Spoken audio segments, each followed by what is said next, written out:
Hello Leo, Sun, Moon, Rising and Venus signs. Kamusta kayo? Saan po yung nasa mabuti kayong kalagayan? Welcome back po sa Star Tarot.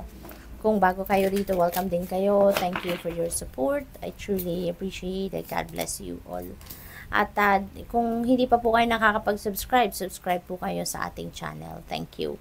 Paunang message ninyo po for today is Ace of Wands. So, napakaganda. Kasi buhay na buhay dito yung creative ideas ninyo. So, yun na napipick up ko dito na meron kayo ditong dadating na opportunity, no? Pwedeng opportunity sa trabaho, career, negosyo, mga ganon, na magagamit ninyo dito yung mga creative ideas ninyo, no? Yung passion ninyo will be put to use, no? Sa pagkakataong ito. Kaya napakaswerte, napakaganda ng pagkakataong ito kasi mabibigyan na ng pagkakataon yung mga ano ninyo, yung creativity ninyo, yung artistry ninyo na magamit ninyo, no? At ma-express ninyo yung passion ninyo rito. So, napakaganda. So, what else? We have 10 of Pentacles. Wow. So, this is domestic happiness, no? Kasi unang-una pagdating sa pera, no, kung meron kayong kailangan sa pera, meron at meron kayong mahuhugot. Kasi feeling ko dito, kaya masayang-masaya din kayo, komportable kayo sa buhay kasi you have that money, no? You have that money saved, no? Na kahit ano yung kailangan ninyo, may mahuhugot kayo.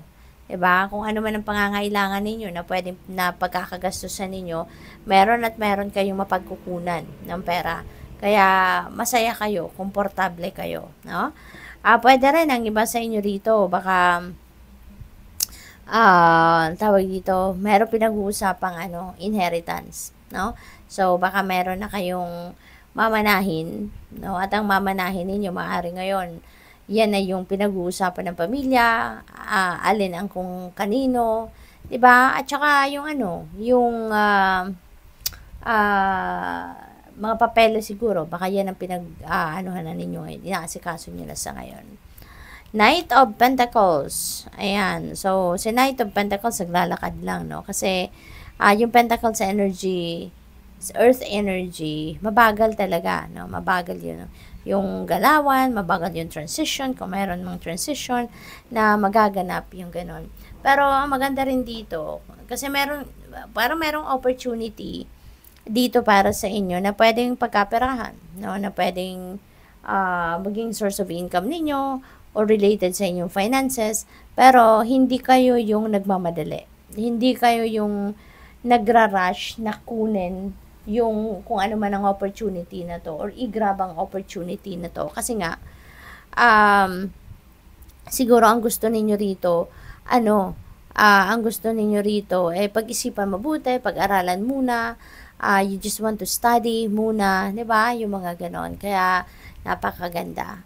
At sigurista, ayan, nagsisigurista na kayo sa ngayon. Maari kasi na meron kayong mga experiences in the past na ito na yung natutunan ninyo na dapat hindi nagmamadali, hindi nirarush ang mga bagay-bagay, bagkus dapat pinag-aaralan, dapat sinisipat na mabuti, yung gano'n, before you jump into it. And maaring ngayon, gano'n ang practice na gagawin ninyo. We have 2 of Swords. May decision making, so that could be related to opportunities, no? Etong pumasok na oportunidad, baka yun ang kailangan ninyong pagdesisyonan sa ngayon. Kasi si Ace of Wands, ganun din, diba? Mayroong opportunity dito na magagamit ninyo yung inyong mga creativity, yung mga talents ninyo. So, this could be related to this too. Depende sa inyong sitwasyon, Baka yun ang kailangan ninyong pag-isipan mabuti. Yun ang kailangan ninyong pagdesisyonan sa ngayon. But, hindi pa kayo ready magdesisyon sa ngayon, Baka pinag-aaralan nyo pa. Baka nagre-research pa kayo, no? So, which is good. Take your time. Kung hindi naman yan kailangang madaliin, baka wala namang binibigay sa'yo na timeline talaga na kailangan mong madaliin, 'di ba? So, take your time. Pag-isipan mabuti para wala kayong pagsisihan. We have dance. Allow yourself some fun each day, just as the sun dances with the moon each night. Okay, Leo? So, have fun. Okay? Baka focused kayo masyado lagi, no? Sa trabaho, sa negosyo, sa pamilya, sa pagsusocialize, and maybe hindi na ninyo nabibigyan ng time yung sarili ninyo mismo, yung sarili ninyong pangangailangan, yung pagsa-self-care, yung pagsa-self-love. So, maybe, nakakaligtaan nyo na ito. Kaya, yan ang panawagan sa inyo, okay? We have strength. When your roots are deep, you need not fear the storm. Ayan. So, magpakatatag kayo. Okay? Maybe there are situations dito na kailangan mong maging matatag ka, maging matibay ang inyong dibdib, no? Leo, kaya go for it. Right? Innate sa atin lahat, no? Yung courage at ang strength natin, ang inner strength natin, meron tayong lahat niyan. Sometimes lang, natutulog, pinapatulog natin, pero in this case, kailangan mong gisingin ito. Okay? Gisingin ito dahil yun ang hinihingi ng inyong sitwasyon. Patience, everything can be accomplished at nature's pace. Okay? Kaya kailangan magpasensya.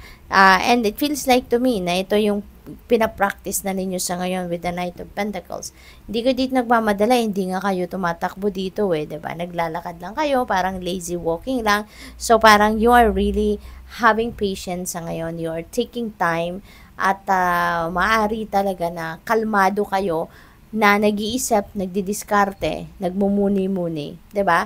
At talagang pinapairal ninyo dito yung iba yung pasensya, no?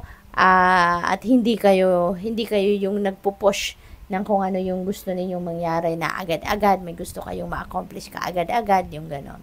So that's good. Thank you for watching. Love and light. Namaste.